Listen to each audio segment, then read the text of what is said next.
Voilà, bonjour à toutes et à tous. Comme vous le savez, aujourd'hui, bon, il est incontournable, madame la bourgmestre de la commune 1080. Ça on dit 1080, c'est ça, yeah. Bienvenue à Molenbeek. Ben, merci d'avoir accepté déjà notre invitation. Et bienvenue au taxi d'Oujda, du Maroc. C'est magnifique, je suis bien contente.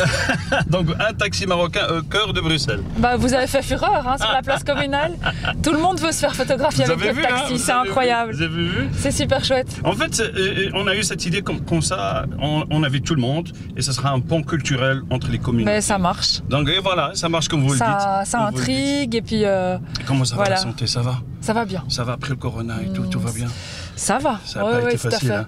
Bah, c'était une période très compliquée, pour clairement. Pour tout le monde. Ouais. Mais on est là, on est toujours là. On est là et Dieu merci, moi j'ai perdu personne de ma famille. Donc, parce que par contre j'ai eu des moments où je perdais un Molenbeekois que je connaissais chaque jour. Hein. Surtout parmi nos anciens, surtout parmi les messieurs anciens, on a perdu beaucoup de monde à cette époque. Hein. Surtout la deuxième vague, c'était terrible. C'était terrible, la deuxième vague, c'était vraiment terrible. Mais bon, c'est du passé, c'était le destin. C'était le destin. Comme Angoul, Mektoub. Donc je vois qu'ici à Molenbeek, madame la bourgmestre, si je parlais, on peut se tutoyer, c'est possible? Bien sûr. Ben voilà, on va se tutoyer. Donc je vois, il y a une très grande diversité culturelle ici. Comment vous arrivez à gérer tout ça? Est-ce que c'est une richesse pour Molenbeek? D'abord, c'est certainement une richesse, c'est aussi un modèle pour l'Europe. Et puis, en fait, c'est tout simplement un fait. C'est-à-dire que les gens, ils vivent tous les jours les uns à côté des autres, les uns avec les autres, et on le fait. Donc là où d'autres parlent de manière théorique de vivre ensemble, nous, on vit tous les jours ensemble. Et donc, oui, voilà, regardez, ici, on va avoir un snack libanais à côté d'une épicerie turcophone.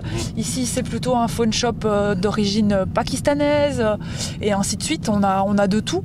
Et pas mal une gare gastronomique dans tous les rues et alors là, on a une spécialité des snacks. Bon, ça, c'est pas le plus heureux. Fricadelle, mitraillettes et tout. C'est pas le plus heureux parce qu'on a aussi beaucoup, malheureusement, de faillites dans les snacks, etc. Donc, on a essayé d'un peu réguler ça parce qu'on voyait que ça prenait trop le pas sur tout le reste.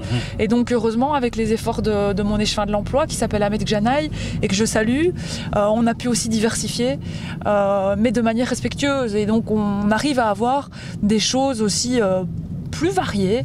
Ici, on va arriver chez un Syrien incroyable que j'adore. Et puis de l'autre côté, si on continue, on va être chez Brol, qui a une offre tout à fait différente, plutôt sur l'heure du midi et le matin, avec des petits déjeuners et des repas. Je vais dire, c'est pas du snack du tout, c'est plutôt de la cuisine originale. Vous pouvez manger par exemple, c'est fait maison, avec plein de boissons originales, des smoothies, aussi des tartines tout à fait spéciales. Il a inventé plein de recettes, c'est très très chouette.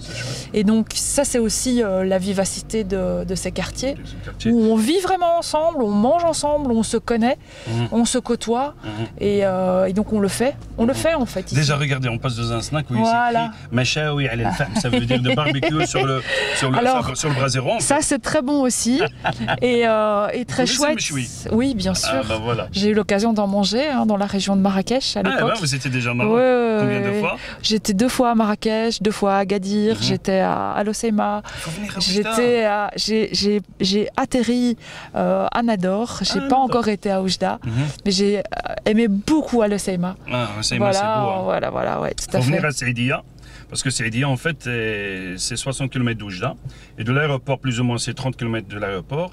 Vous avez 14 km, rien que du sable en or et du bleu. Rien que du bleu. On dirait c'est les îles de Fidji. C'est tellement beau, sincèrement. Je vous envoie déjà des photos, vous allez voir. Et maintenant, Oujda, il devient, comment dirais-je, la Mecque touristique, si vous voulez ce que je veux dire. Donc, tout le monde converge. Et il y a aussi des stations de golf. Il y a des clubs de golf. Maintenant, Oujda, sincèrement, c'est une ville qui bouge. Et grâce au développement maintenant. Donc moi, je me suis dit, allez, il est temps que vous visitez Oujda. Mais moi, j'aimerais beaucoup visiter Oujda. J'ai plusieurs amis qui m'ont déjà invité et j'ai pas encore eu l'occasion d'y aller. Cette dernière année, je me suis empêchée d'aller au Maroc parce que je trouvais que ça aurait fait trop électoraliste. Donc j'aurais bien aimé passer mes vacances là, mais je l'ai pas fait pour cette raison-là. Mais c'est vrai qu'Oujda, j'ai vraiment envie d'aller visiter. Tout à fait. Il y a aussi côté artistique, côté gastronomique, mais aussi côté artistique. Un savoir-faire des jeunes de cette commune qui est devenu connu mondialement grâce à des événements tristes et des événements qui sont aussi chaleureux. Donc, Comment vous trouvez la jeunesse de Molenbeek? La jeunesse de Molenbeek, d'abord, elle est ultra variée, elle est assez ouverte globalement, elle est très dynamique, elle a une soif d'espoir. Et donc nous, je pense, je veux dire, les vieux, les adultes, notre devoir, c'est vraiment d'arriver à donner cet espoir et ces chances. Et donc on a beaucoup travaillé cette législature sur l'école et sur les jeunes. Et donc d'abord sur l'école, on a rénové beaucoup, on a construit beaucoup, on a enlevé les dernières classes qui étaient dans des caves, on avait encore des classes sur terre battue, c'est plus le cas. On a rénové les sanitaires aussi pour que les enfants puissent être à l'aise. En fait, on a dépensé 24 millions au service de nos écoles avec 2 extensions, des créations, une salle de gymnastique dans une école qui n'en avait jamais eu, la rénovation d'une autre. On a vraiment investi beaucoup. On a investi aussi au niveau de l'encadrement. Donc on a ajouté dans chaque école la possibilité d'avoir un soutien en logopédie. On a créé des études après les cours pour que tous ceux qui vivent en fait dans des appartements trop petits puissent être accueillis et travailler leurs devoirs de manière correcte.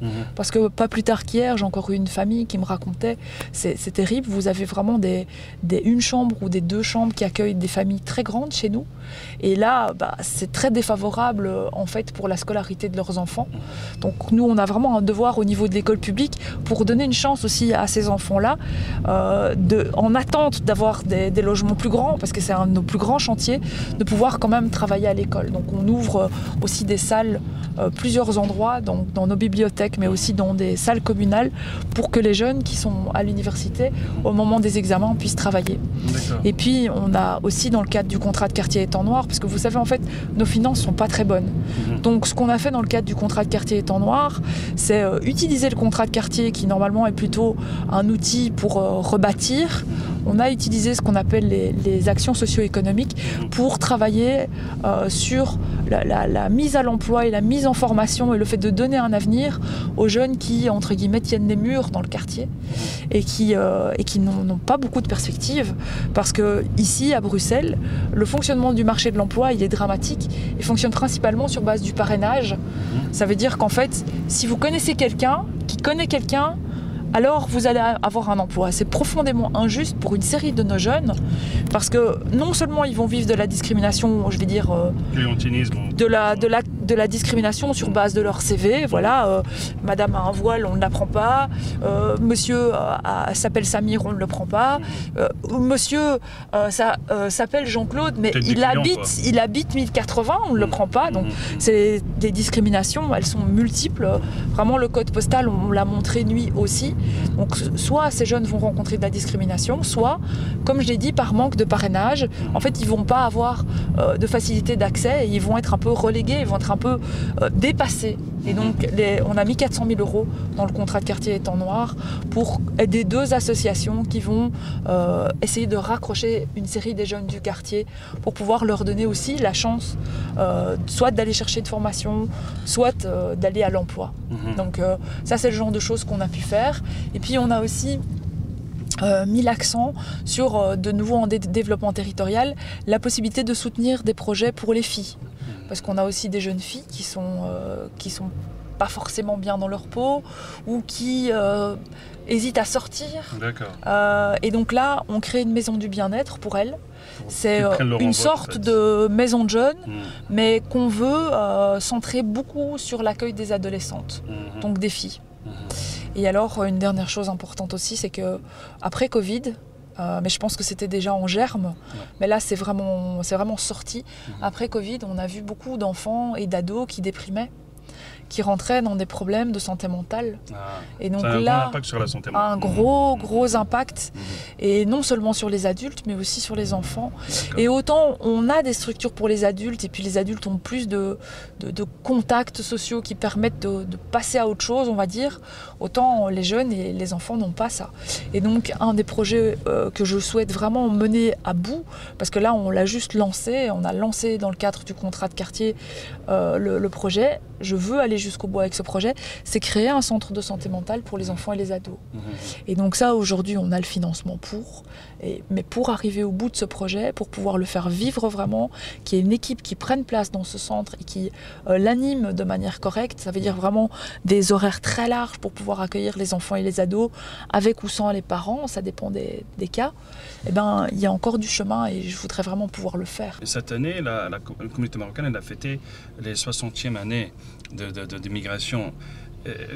Si vous me décrivez la communauté marocaine, l'intégration de la communauté marocaine, vous pouvez me la décrire? Alors, c'est en fait, d'abord, il y a plus une communauté marocaine, il y a plein de communautés marocaines. Parce qu'il y a des quartiers, il y a des choix de vie, il y a plein de choses qui se sont passées en fait en 60 ans. Donc c'est beaucoup plus complexe que ce qu'on veut bien dire, et surtout en Belgique, mais peut-être aussi parfois au Maroc, c'est beaucoup plus complexe. C'est la première chose. La deuxième chose, on a aussi bien des énormes réussites que des drames. Et ça, c'est le lot de toute communauté humaine, mais c'est assez remarquable parce que les réussites, elles ont trait quand même à des belles réussites dans l'enseignement, à des belles réussites avec un génie créatif, un génie culturel, il y a de tout. Artistique. C'est ça, artistique. Donc ça existe, mais alors... il y a aussi l'effet de notre enseignement, l'effet de notre société. Donc, toutes ces réussites, elles sont le fruit d'une société et d'un peuple. Et donc, moi, ça, c'est la partie vraiment qu'on doit mettre en lumière, qu'on doit montrer et qui est magnifique. À côté de ça, ou je vais dire en miroir de ça, les échecs sont également les échecs à la fois d'une population et d'une société.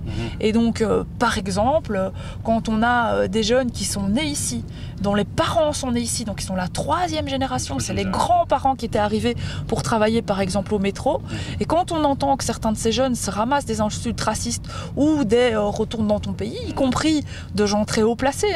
Récemment, on a quelqu'un de 2e génération qui s'est fait insulter par un ministre sur un plateau de télé. C'est un scandale. Là, on est dans l'autre version.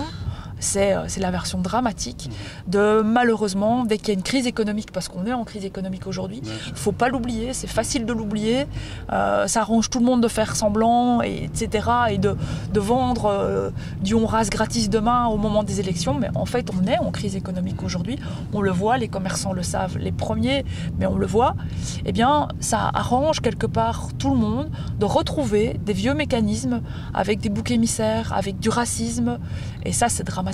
Ces jeunes, ils sont belges, mais bien sûr ils sont belgo-marocains pour la plupart parce qu'ils ont un attachement au pays d'origine de leurs grands-parents, mais il n'y a aucune raison pour eux de ne pas pouvoir vivre une vie digne en Belgique comme un autre citoyen belge. Et donc là on est, vous voyez, dans le miroir dramatique, avec de nouveau une responsabilité qui est, là l'exemple que je donne clairement, c'est une responsabilité beaucoup plus sociétale, mais il y a d'autres cas où il peut y avoir une responsabilité partagée.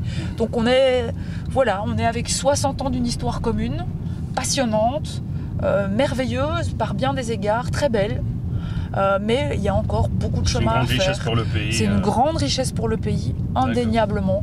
Indéniablement. Et puis il y a encore beaucoup de travail à faire pour qu'on n'ait pas ce racisme qui puisse si facilement remarquer des points à l'égard de la communauté d'origine marocaine.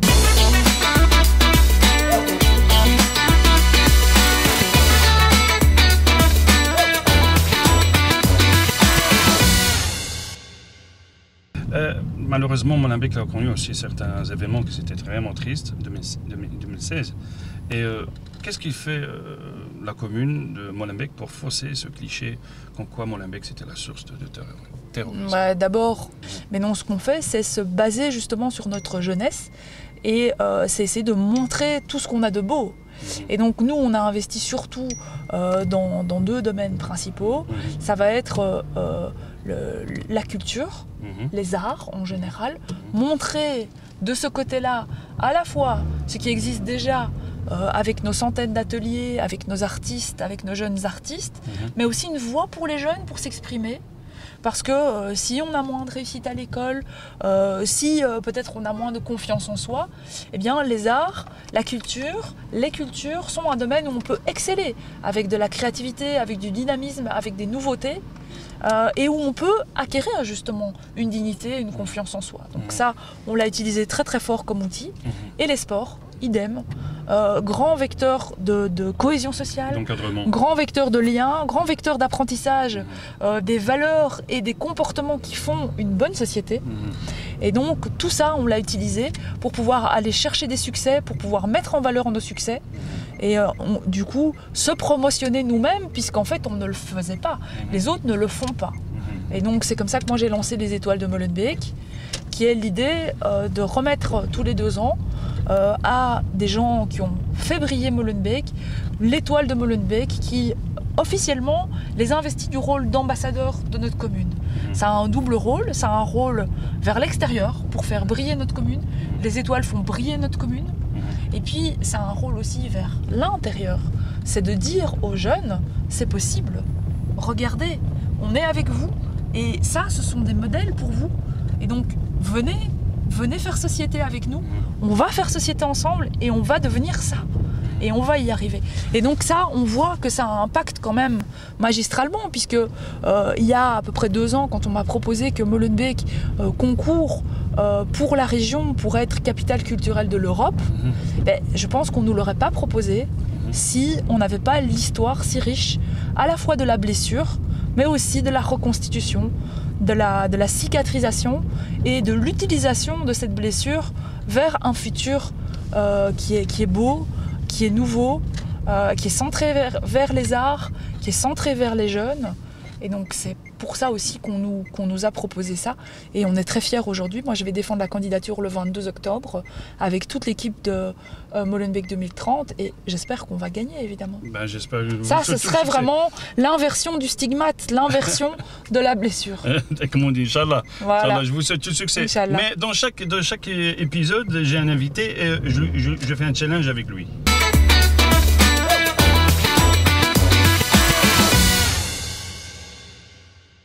Donc il faut vous préparer à ce challenge, Madame la bourgmestre. Ça veut dire chanter. Chanter, moi je ne sais pas chanter. Alors là, un karaoké alors. Alors, je vais vous dire, très sincèrement, c'est une chose que je ne sais vraiment pas faire. C'est vrai? Vraiment pas. Vous pas. même pas essayer? Ah non, non, je veux pas chanter. En plus, ne me quitte pas. Écoutez, franchement, j'aimerais qu'on ne se quitte pas. Vous êtes charmant, votre taxi est super confortable, mais par contre je ne vais pas chanter parce que je tiens à ce qu'il continue de faire beau. Donc, vraiment, je voudrais pas avoir... En général, on dit plutôt que j'amène le soleil. J'aimerais en rester là. J'aimerais en rester là. Je vais le faire alors. Je vais le faire.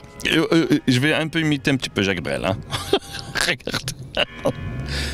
Ne me quitte pas. Attends. Je reste là. Ne me quitte pas. D'accord, je suis là. Il faut oublier, tout peut s'oublier, qui s'enfuit déjà. C'est bon? Non, tout ne s'oublie pas. Ne me quitte pas. Ne me quitte pas. Ne me quitte pas. Sincèrement, tous les événements culturels, festivités, tout ce que vous voulez, que j'ai couvert à travers les médias, c'était à Molenbeek. C'est une richesse énorme. C'est incroyable ce qu'on a comme artiste, ce qu'on a comme volonté de se retrouver, de danser, de chanter, d'échanger. Voilà, la volonté de montrer les couleurs de toutes les cultures. Voilà, on a un associatif qui est merveilleux, hein, donc c'est une grande richesse. Est-ce que Catherine a assisté à un mariage marocain? Bien sûr, beaucoup de mariages marocains.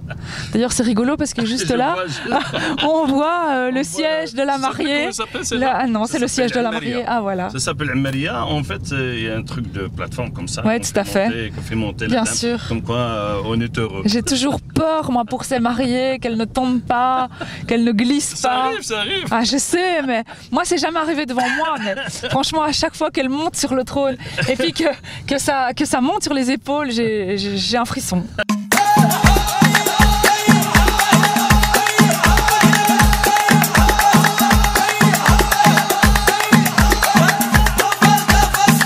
Dépêchez-vous. Dépêchez-vous.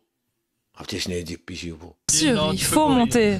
Il faut monter. Il faut juste bien choisir vos porteurs. Je suis lourd déjà. Ouais, je sais. J'ai grossi un peu. Ouais, voilà, il faut choisir. Mitraillette belge. Il faut choisir vos porteurs. Il faut vraiment les sélectionner. Dites-moi, qu'est-ce que vous aimez à la gastronomie marocaine? C'est quoi le plat le plus fabuleux? Ah, moi j'adore la tagine. Et puis je vais aimer beaucoup toutes les versions, hein, avec de tout. Donc voilà, agneau. Vous aimez tout, quoi. Avec les pruneaux, j'adore les pruneaux. Hein, j'adore les pruneaux fourrés. Tout ce qui est pruneaux fourrés, tout ça j'adore. Ah bah c'est ouais.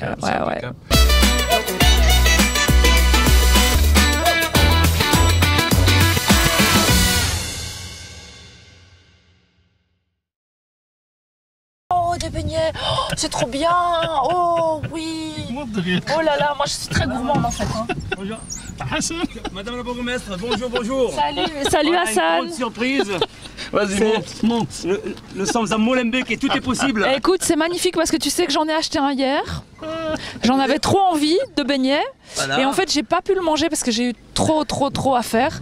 Et le soir, je l'ai retrouvé dans mon sac. Je me suis dit, oh, quelle journée. Ça, c'est les beignets marocains. Mais oui, je sais, je les connais. J'en ai commandé un exprès hier. Voilà. Et un thé à la menthe. Non, ce sont les donuts marocains. Parce que les donuts américains, ce sont les donuts marocains. Et ça s'appelle Sfinge. Sfinge. Sfinge. Et ça, Madame la bourgmestre peut prononcer ce mot? Sfinge. Waouh, parfait. C'est délicieux. J'adore. Hier, je rentre dans la boulangerie et je leur demande, vous avez les beignets? Elle me regarde. Vous parlez de quoi?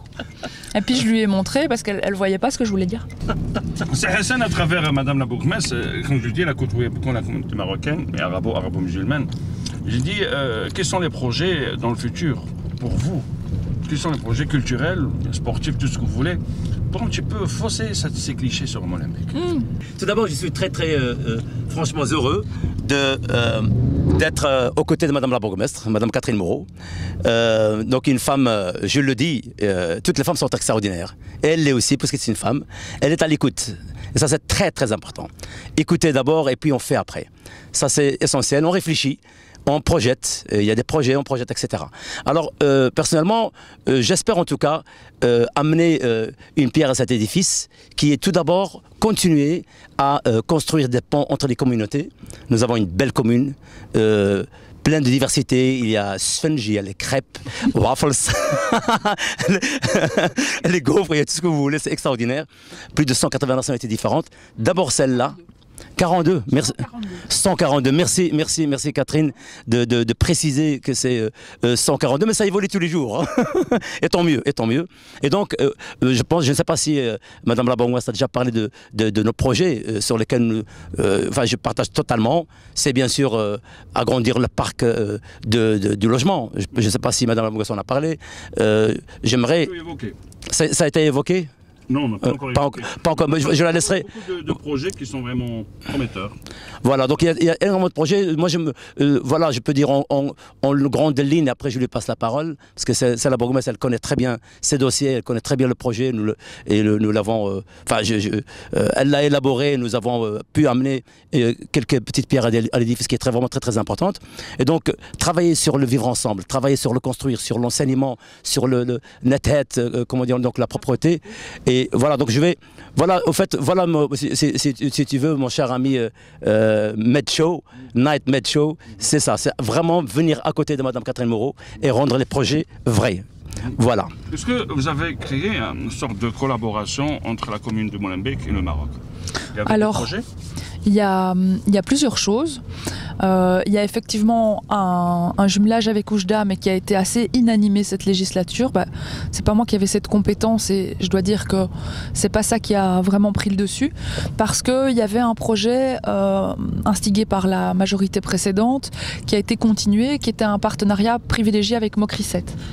Donc cette législature, c'était plutôt le partenariat avec Mokrisset qui a pris le pas. Mais en fait, on est jumelé avec Oujda. Voilà.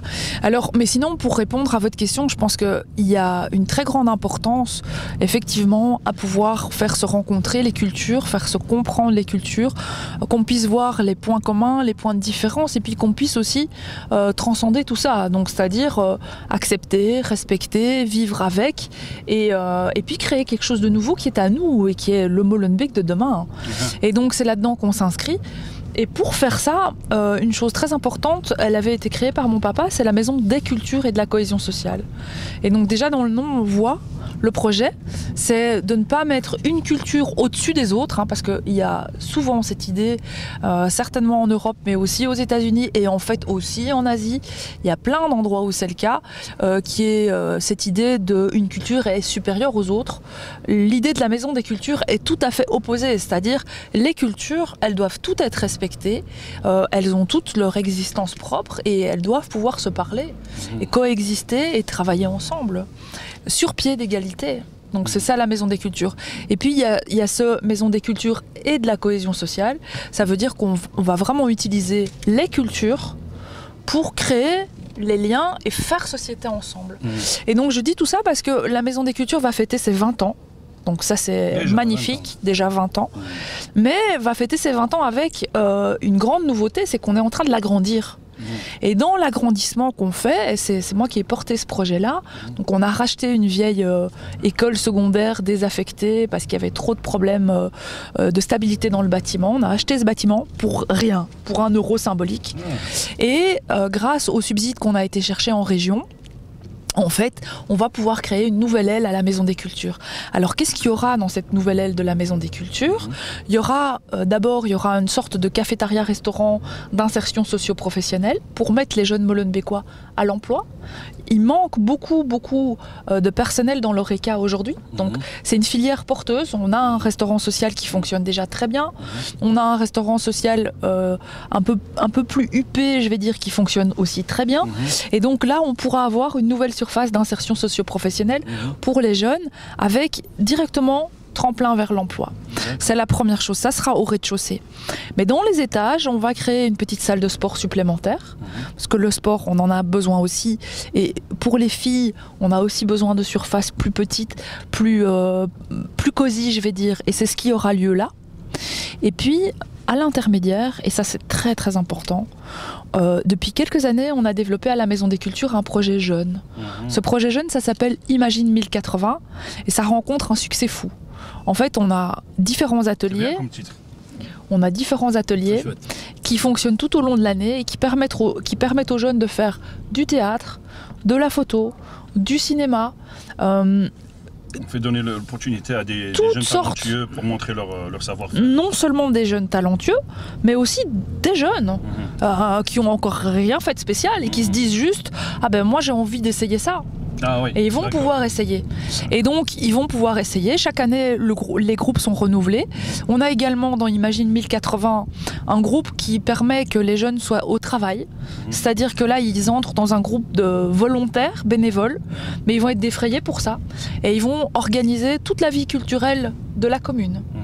Et donc, ce Imagine 1080, d'abord, il était tout petit, mais il est en train de grandir. Aujourd'hui, on doit refuser des jeunes. Et donc, demain, avec cette surface supplémentaire pour Imagine 1080, on va pouvoir décupler ce mécanisme-là et pouvoir vraiment encore plus accueillir, aider, soutenir et donner de l'espoir, un projet, une identité, de la confiance à un grand nombre de jeunes. Et donc là, c'est vraiment, moi, c'est le projet que je voulais mentionner en premier. Et après, il y a toute la dynamique Molenbeek 2030. Donc, J'ai dit. Ça va? Tu vas bien? Oui, ça va, Catherine? Je te fais un bisou. Ouais, vas-y. Ça va? Ça va, tu vas bien? Tu vas bien? Voilà, on est en balade. En taxi marocain. Et donc, le projet Molenbeek 2030, j'espère de tout mon cœur qu'on va le gagner, on va le défendre et on va le défendre vraiment de tout cœur. On doit le défendre en anglais devant la Commission européenne, donc c'est un gros truc. Vous êtes en plein campagne. Et on doit faire ça en plus. Mais bon, mais même si on ne l'a pas, de toute façon, tout ce qui a été mis en place va être utile et va pouvoir servir aussi pour pouvoir continuer de tisser le tissu artistique et culturel molenbeekois et de pouvoir du coup radicalement changer notre image et amener davantage de jeunes sur la scène internationale et de manière générale à s'émanciper dans leur vie et à avoir un plus bel avenir. Voilà. Une belle conclusion. Et pour conclure, en fait, est-ce que vous connaissez quelques mots marocains ou bien en arabe? Oui, vas-y, bien sûr. Dites-moi. Je sais très bien comprendre quand on me dit non. Hein? Et comment vous le dites? Là. En chantant alors. Je comprends aussi très bien tous les dérivés de Walou. Walou. Ça, je comprends très bien. Sinon, parfois on me dit Mskina. Mskina. Mskina. J'avoue. Mskina, en fait, on peut l'utiliser dans. Oui, j'ai remarqué. Voilà, c'est plutôt un mot d'affection en général à mon égard. Exactement. Voilà, plutôt les grands-mères vis-à-vis de la petite fille. Voilà. Exactement. C'est plutôt dans ce sens-là. Voilà, exactement. Maintenant, quand j'ai été malade, j'avais aussi Mskina. Mskina. Voilà. En fait, on peut dire comme ça. Mskina, voilà. vous êtes gentil. Voilà, donc ça je connais aussi. En fait, vous connaissez pas seulement le mot, mais vous connaissez sa signification. C'est multiples significations. Voilà, et puis sinon, voilà. Ça savais pas ça, Hassan. Salut. Regarde ce que je suis en train de découvrir. Je suis vraiment très agréablement surpris. Ça fait que... non, ça c'est fini. C'est tout ce que vous connaissez? Non. Vous connaissez bien salam alaikum. Bien sûr. Labas. Wa alaykoum salam. Asdoulam. Alaykoum salam, tu as entendu ça, mon frère? Alaykoum salam. Extraordinaire. Il est déjà parti au Maroc. Il est parti à Gadir, parti à Marrakech, au Rzazat, mais il est parti à Hossima. Sérieux? Et il est tombé amoureuse de Hossima. Un tétouan. Tétouan aussi, mais il n'est pas venu à Oujda. Et pas assez là que ça le Pas encore. Il va venir sûrement. On va essayer de faire quelque chose entre Oujda et Molenbeek. Ça c'est propre. En taxi? En taxi aussi. En fait, j'ai une idée, vous savez, j'ai une idée de faire un taxi belge à Oujda. Et inviter aussi là-bas les politiques et les artistes et les... C'est chouette. Ben, voilà. C'est acté pour que personne ne copie, hein, c'est acté. Il a dit, il va faire copyright. Les droits d'auteur sont là. Les droits d'auteur sont là, voilà, c'est acté.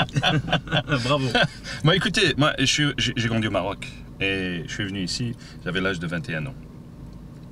Et lorsque je suis venu ici, il y a un monsieur qui m'a dit: en Belgique, tu dois savoir 3 choses. Le mot s'il vous plaît. Le mot s'il vous plaît, c'est primordial. Et connaître tes droits et les demander avec politesse. Et jusqu'à aujourd'hui, ce monsieur il existe toujours, je lui dis merci. Et je suis tombé de ces pays qui m'a donné la chance de grandir au niveau culturel et de grandir au niveau de formation.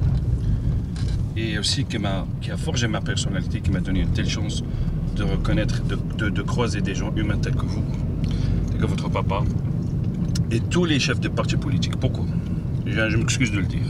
Parce que, en fait, je vois que tous les partis politiques, pour dans leur couleur, ils convergent tous vers la construction de ce pays, la protection de ce pays. Et chacun sa chanson, et chacun son savoir-faire, et chacun sa façon de faire. Alors, je te dis merci beaucoup, Catherine. Merci beaucoup pour ton accueil, parce que je sais bien c'est le taxi marocain, mais aussi c'est ton accueil, parce que nous étions dans ta commune à toi. Et cette commune qui est vraiment riche de sa diversité culturelle, et que j'espère que vous allez exaucer vos rêves, exaucer vos projets.